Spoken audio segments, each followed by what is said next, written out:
Hello friends, कैसे हो। स्वागत है आपका फिर से एक नए वीडियो में। और आज का हमारा टॉपिक है द्वारका नगरी समुद्र में कैसे डूब गई थी। तो आइए हम जानते हैं पूरी डिटेल के साथ इस वीडियो में। हजारों साल पहले महाभारत युग में जब भगवान श्री कृष्ण ने मथुरा को छोड़ के समुद्र के किनारे एक नई नगरी की स्थापना की थी, जिसे आज हम द्वारका नगरी के नाम से जानते हैं। महाभारत युग में कहा जाता है कि द्वारका नगरी सोने और चांदी से सजी हुई थी, जहां महल मोतियों और रत्नों से चमकती थी। और ये भी कहा जाता है कि द्वारका नगरी में 16,108 महल थे, जो सोने और चांदी से सजे हुए थे। और द्वारका नगरी इतनी विशाल थी कि उसके द्वार 7 परतों से बने थे और हर गली में सुख समृद्धि बहती थी और वहाँ की प्रजा भी बहुत खुश थी। लेकिन समय का चक्र एक जैसा नहीं रहता और ऐसा कहा जाता है कि थोड़े वर्षों बाद भगवान कृष्ण महाभारत युद्ध से पहले हस्तिनापुर गए और दुर्योधन से शांति का प्रस्ताव रखा। और उसके बाद युद्ध के समय कृष्ण ने द्वारका छोड़कर कुरुक्षेत्र में पांडवों के साथ दिया और वहाँ अर्जुन के सारथी बने। और उसके बाद भगवान श्री कृष्ण और पांडवों ने मिलकर कौरव कुल का नाश कर दिया और कौरव कुल का अंत हो गया। और उसके बाद जब महाभारत युद्ध खत्म होने के बाद जब पांडव और भगवान श्री कृष्ण हस्तिनापुर के राजसभा में जाते हैं, तब राजसभा में धृतराष्ट्र की पत्नी गांधारी, जो तपती हुई अग्नि की तरह क्रोधित थी, क्योंकि गांधारी के 100 पुत्रों भीष्म पितामह, द्रोणाचार्य और कर्ण जैसे महान योद्धा की मृत्यु हुई थी। और आप सोच सकते हैं कि एक माता के 100 पुत्रों की मृत्यु होने से गांधारी भगवान कृष्ण पे कितना क्रोधित होगी। और उसके बाद भगवान कृष्ण को गांधारी कहती है कि हे माधव, आप सर्वज्ञ सर्वशक्तिमान और धर्म रक्षक है, तो आपने इस महायुद्ध को रोका क्यों नहीं। और मेरे 100 पुत्रों की मृत्यु तुम्हारी आंखों के सामने हुई, तो आपने उन्हें बचाया क्यों नहीं। और इस तरह से गांधारी श्री कृष्ण भगवान को कहती है और क्रोध में आकर भगवान कृष्ण को श्राप देती है कि जिस प्रकार से मेरे वंश का नाश हुआ है, उसी प्रकार से तुम्हारे वंश का भी नाश होगा। और भगवान कृष्ण को इस तरह से श्राप देती है। और उसके बाद भगवान श्री कृष्ण ने शांत भाव से गांधारी को उत्तर देते हुए बोला कि हे माता, आपका ये वचन मैं व्यर्थ नहीं होने दूंगा और मैं आपके दिए हुए श्राप को मैं प्रसाद के स्वरूप से ग्रहण करता हूँ, क्योंकि अवतार का भी एक उद्देश्य होता है और जब वह पूरा होता है तब उसे समाप्त होना ही पड़ता है। इस प्रकार से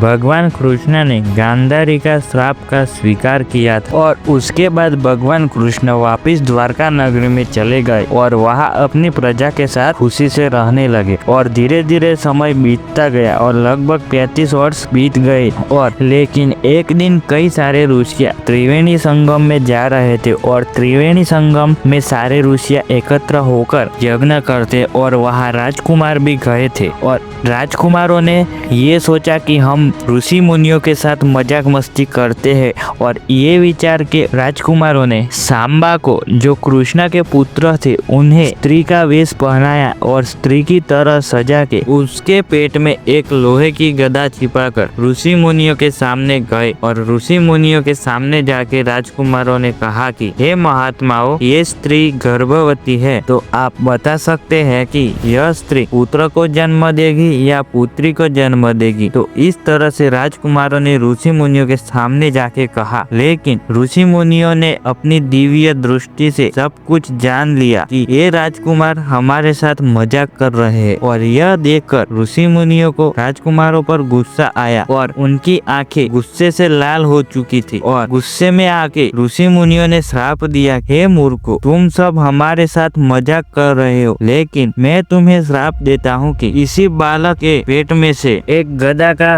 जन्म होगा और गदा निकलेगी और यही गदा तुम्हारे यादव वंश का विनाश करेगी। इस तरह से ऋषि मुनियों ने राजकुमारों को श्राप दिया। और उसके थोड़े वर्षों बाद ऋषि मुनियों ने श्राप दिया था, उसी प्रकार से श्री कृष्ण के पुत्र सांबा के मुंह से सचमुच से लोहे की गदा निकली। और यह देखकर द्वारका नगरी के लोग घबरा गए और यह बात उग्रसेन को पता चली तो उन्होंने लोहे की गदा को पीसकर चूर्ण बना दिया और उसके बाद चूर्ण बना के समुद्र में फेंक दिया। लेकिन समुद्र की लहरें इतनी तेज थी कि लोहे का चूर्ण था वह समुद्र के किनारे आकर जम गया और धीरे धीरे एरक की घास में बदल गया जो लोहे जैसी कठोर हो चुकी थी। लेकिन लोहे का एक छोटा टुकड़ा रह गया था जो जरा नाम के शिकारी को मिला था और उस शिकारी ने लोहे के टुकड़े को बाण के स्वरूप में जड़ लिया। और समय के साथ साथ यादव वंश के लोग प्रभास क्षेत्र में सोमनाथ में उत्सव मनाने पहुंचे थे और उस उत्सव में मदिरा पान गीत संगीत के साथ यादव वंश मजे कर रहा था। लेकिन यादव वंश मदिरा के नशे में इतने डूब गए थे कि वह उत्सव मनाते मनाते बात बात में झगड़ने लगे और धीरे धीरे छोटा झगड़ा मारपीट में बदल गया और नशे के साथ साथ क्रोध में अंधे होकर एक दूसरे को मारने लगे और एक दूसरे को मारते मारते समुद्र के किनारे एरक की घास निकली थी वह लोहे जैसी कठोर थी और वही घास से एक दूसरे को मारने लगे और भाई ने भाई को मारा, पिता ने पुत्र को मारा और पुत्र ने पिता को मारा और इस तरह से एक दूसरे को मार दिया और यह उत्सव युद्ध में बदल गया और खून का दरिया बहने लगा और उस उत्सव में यादव वंश अपने ही हाथों से नष्ट हो गया। और यह सब भगवान श्री कृष्ण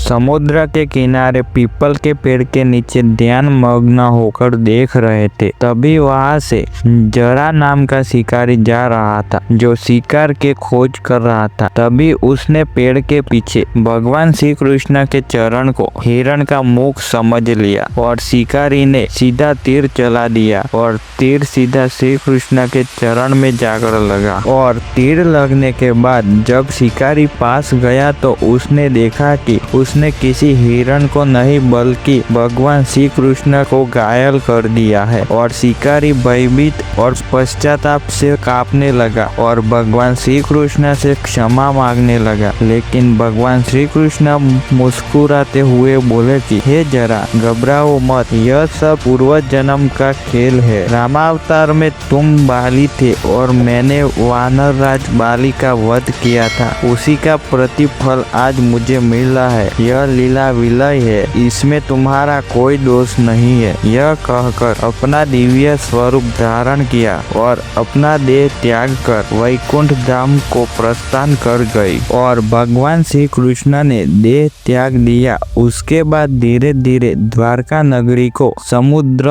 ने निगलना शुरू कर दिया और धीरे धीरे द्वारका नगरी समुद्र में डूब गई और यादव वंश नष्ट हो गया। इस प्रकार से गांधारी और ऋषियों के श्राप से द्वारका नगरी और यादव वंश का विनाश हुआ था।